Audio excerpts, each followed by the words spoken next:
Alimony को लेकर कई सारी शर्तें हैं। जैसे पत्नी से गुजारा भत्ता पाने के लिए वो लोग हकदार हैं जो आर्थिक रूप से आत्मनिर्भर नहीं है।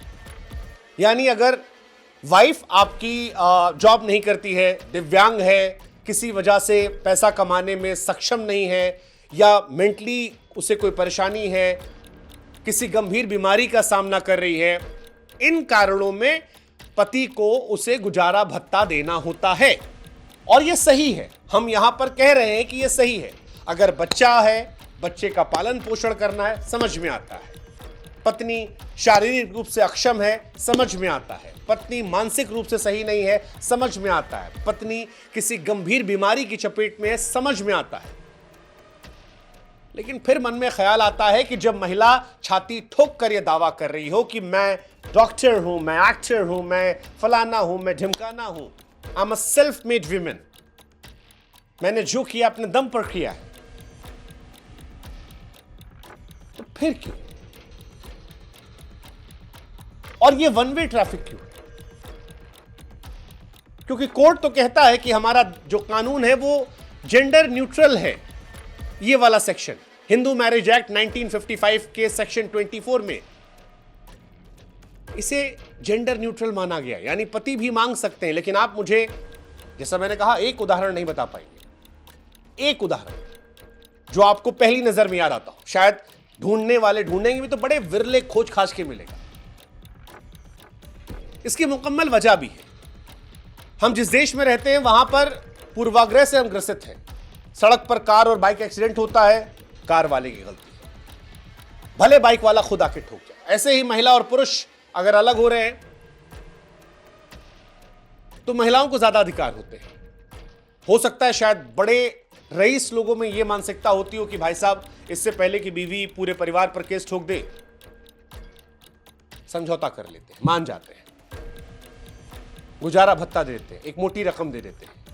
हालांकि इस विषय पर हमने कई महिलाओं से भी बात की। हमने उनसे समझने की कोशिश की कि क्या वजह हो सकती है कि जो महिलाएं इस तरह से पैसा मांगती हैं। चहल के केस में खासतौर पर कई महिलाओं ने हमसे कहा कि चहल और धनश्री के केस में धनश्री को अपनी दूसरी जिंदगी शुरू करने में बड़ी तकलीफों का सामना करना पड़ेगा। चहल के फैंस उन्हें ट्रोल करेंगे, चहल के फैंस उनके पीछे पड़ेंगे। ऐसे में पैसा रहेगा तो ये एम्पावरमेंट देता है, ताकत का एहसास कराता है।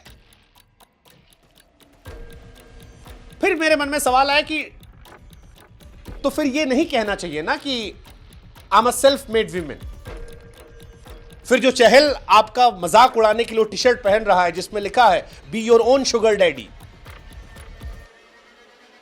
या वो लोग जो आपको गोल्ड डिगर कह रहे हैं, उन बातों से आपको बहुत परहेज नहीं करना चाहिए क्योंकि आप पैसे ले रहे हो।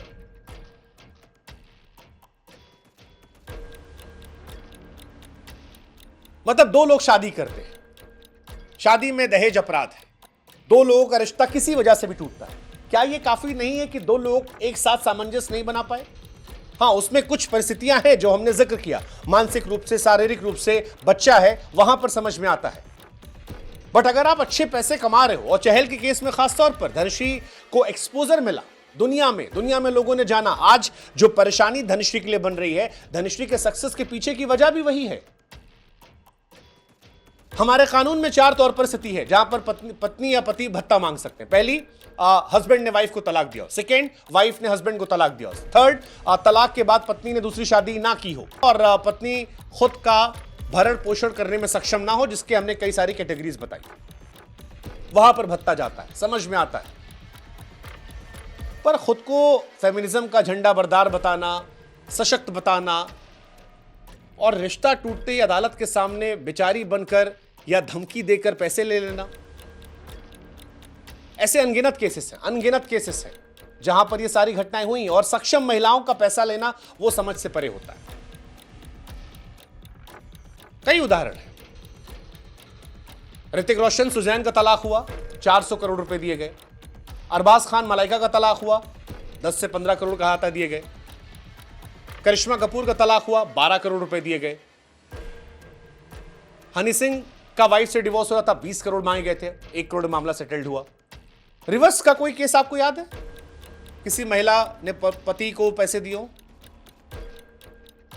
शायद यही वजह है कि चहल वो मजाक उड़ा रहे थे, be your own sugar daddy. इसके लिए थोड़ा हमारी मानसिकता भी जिम्मेदार है। हमारे देश में अरेंज मैरिज में सिंपल कॉन्सेप्ट है, दहेज जो कानून अपराध है, लेकिन लेने वाले दहेज भी लेते हैं, लड़की वाले भी देते हैं, लड़के वाले भी लेते हैं। लड़के वाले इसलिए लेते हैं, उन्हें लगता है कि हमने लड़कों को पढ़ाया है, पैसा खर्चा किया है, एक दिन अच्छा दहेज मिलना चाहिए। लड़की वालों को लगता है कि लड़की को दहेज दे देंगे तो अच्छी फैमिली सेटल कर सकते हैं। बाप ने पैसा कमाया, लड़की नाम नहीं कमाया, दहेज देके सेटल कर दिया। जब स्थिति खराब होती है तब लड़की पैसा मांगती है।